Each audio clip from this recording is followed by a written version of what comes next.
opposition told us that pardons are rarely used. But if you listen to their case, they're very happy to pardon specific classes and sexualities of people who are oppressed in prison. Homosexuals, old people, and there are, most of us who agree, there's a substantial portion of old people who are in prison. We are unsure what they genuinely want. Initially they said that only a few people will be pardoned, but we need to recognize that they're very happy to pardon specific classes of people, age groups. We think that simply does not correlate with what they wanted to defend.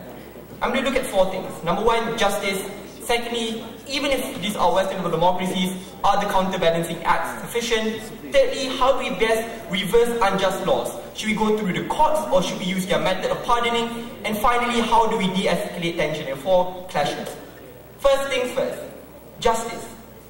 We told you that their conception of justice is now premised upon a lottery, because now it's contingent upon the financial resources which you have and the networking of politicians, friends which you have.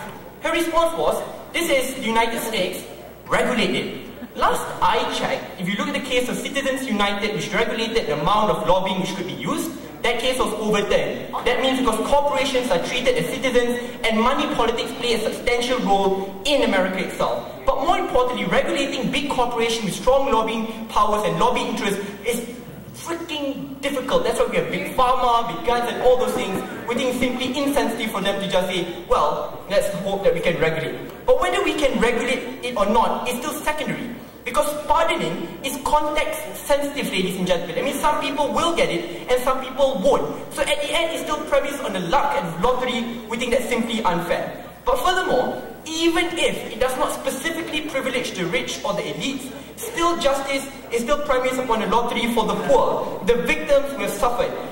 Habib told us that, well, their guilt has already been established. Shamila ridiculed, Gemma did not respond. I do not recognize how, like, I'm sorry, I'm guilty, but not going to jail after raping a person, after plunging my country to a state of war. I don't know how that's sufficient. Well, to them, it's sufficient.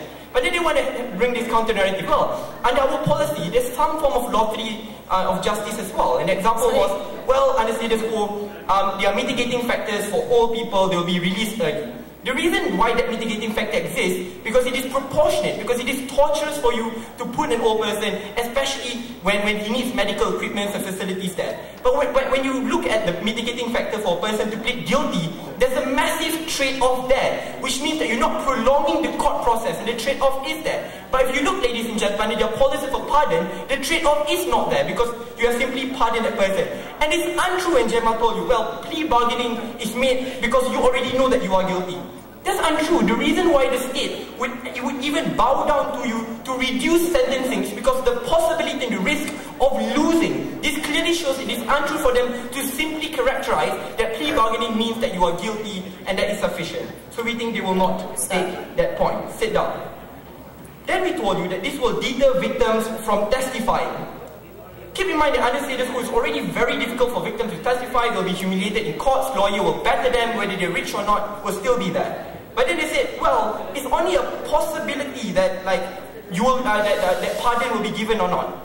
But imagine if President Bush's brother raped you, and he goes up to you and intimidates you. There is a very high possibility that my brother will pardon me. There's a very high possibility that I will be released. That level of intimidation is unbelievably strong because still premised upon the system of patronage and networking which you have. Whether it will be exercised or not is secondary, but the possibility of intimidation is already a big harm. But secondly, even if these people are jailed, the victims will forever be living in the cycle of fear because that person can be released at any point in time because of the existence of the pardoning system. So they will always be living in a cocoon of fear because that person can be released, the perpetrator of their crime can be released. Before I move on, anyone? For your arguments about deterrence and victims not coming forward to be meaningful in this debate, surely you had to prove that pardons are something people could rely upon or are used even more than just occasionally. You told us that you're looking at specific classes of people, the old, homosexuals are bullied in prison, so that there is a substantial portion of people. But even if it is a small portion, the rhetoric of intimidation that you are tied to this person, that you know this person, you've taken a picture about that person, and the victim who's already scared and isolated getting bullied, that intimidation is already strong enough. It doesn't have to happen. The possibility is sufficient. Sit down. Second, counterbalancing acts. Since these are Western democracies, it is fair that we will rarely use it. 3 responses. Number 1, the reason why politicians and executives can still do this is because of the long electoral cycles which exist, which means the public populace will either forget about it because it happens at the initial stage, the first encounter, the fourth year, or the point in which they give the party during the first year. That means they have time to build their identity again. The example is when Arroyo gave this pardon during the first term, ladies and gentlemen, in the first day in office. Even if you look at the Watergate scandal, ladies and gentlemen, President Nixon was pardoned. It happened during the first term and during the first year of office. The second reason is because the executive can deflect attention to through the implementation of other policies.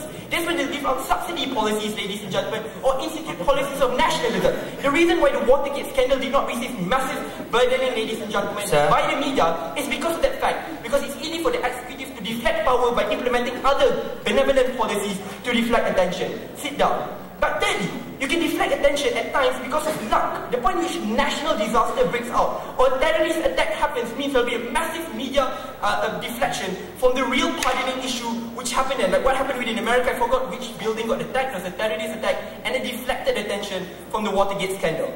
Third clash, unjust law. They say, well, sometimes there are unjust laws which are there.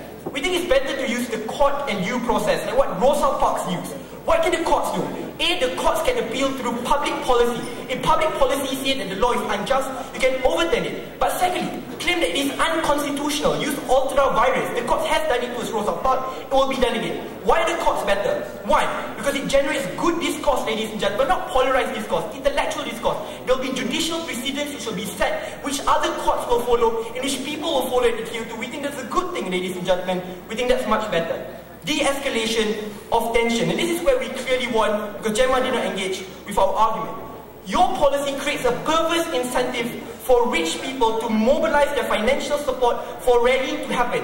Because under your policy, they agree they agreed that, well, pardons will only be given if you have support on the ground. That means you have a great incentive to bring every single person to the ground to rally that what's happening in Thailand. We think that escalates conflict. It escalates class warfare where people see that the rich are being privileged and the poor aren't. And there's a possibility of a tension which is there for all these reasons. I'm very happy to propose.